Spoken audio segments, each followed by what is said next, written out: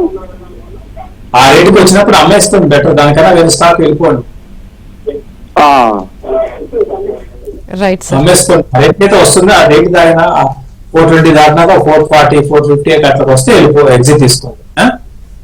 Right sir. అలాగే అనుదీప్ గారు అడుగుతున్నారండి, Canara bank or Jio finance రెండిట్లో ఏది బెస్ట్ అని అడుగుతున్నారు సార్ లాంగ్ టర్మ్ కి. కెనరా బ్యాంక్ వెళ్ళండి, జియో ఫైనాన్స్ కి ఏముందండి, జియో ఫైనాన్స్ లో ఏం లేదు, కెనరా బ్యాంక్ వెళ్ళిపోండి. Right sir. అలాగే అసలు ప్రెసెంట్ అసలు ఏ సెక్టర్స్ బాగా పర్ఫామ్ చేస్తున్నాయంటే ఏం చెప్తారు సార్? ఈ రోజు విషయానికి వస్తే ఏం లేవండి, ఈ రోజు ప్రస్తుతానికి ఏ సెక్టార్లు కూడా పాజిటివ్ అయితే ప్రస్తుతానికి అయితే ఏం లేవు. సో ఫ్యూచర్ లో మనకి డెఫినెట్గా మళ్ళీ ఇండియా అనేది బౌన్స్ అయ్యే అవకాశాలు ఉన్నాయి.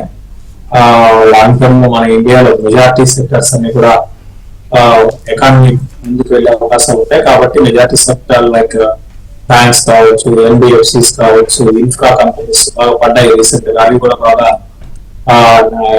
ఇప్పుడే కాదు ఒక 4-5 ఏళ్ళ కోసము. అదేవిధంగా ఇన్సూరెన్స్, హెల్త్ ఇన్సూరెన్స్ కంపెనీస్, ఇటువంటి వాటిలో ఇన్వెస్ట్ చేస్తూ బెటర్. Right sir. అలాగే కొత్తగా ఇన్వెస్ట్ చేసే వాళ్ళకి మీరు ఇచ్చే సజెషన్స్ ఏంటి సార్? కొత్తగా ఇన్వెస్ట్ చేసే వాళ్ళకి సజెషన్స్ అంటూ పరంగా చూడాలంటే మీరు స్టాక్ ఎవరో చెప్పారని కొన్నామని కాకుండా మీకు మీరు ఏమంటాను ఒక స్టడీ చేసి లాంగ్ టర్మ్ లో మంచి బిజినెస్ గ్రోత్ ఉన్న కంపెనీస్ ని కొనడానికి ప్రయత్నించింది. రైట్, థ్యాంక్ యూ శశి గారు, ఈ రోజు మార్కెట్స్ పై మీ విశ్లేషణ తెలియజేసినందుకు. వెల్కమ్. చూశారు కదా, ఇది ఇవాల్టి ఏబిఎన్ బిజినెస్. మరిన్ని అప్డేట్స్ కోసం కీప్ వాచింగ్ ఏబిఎన్.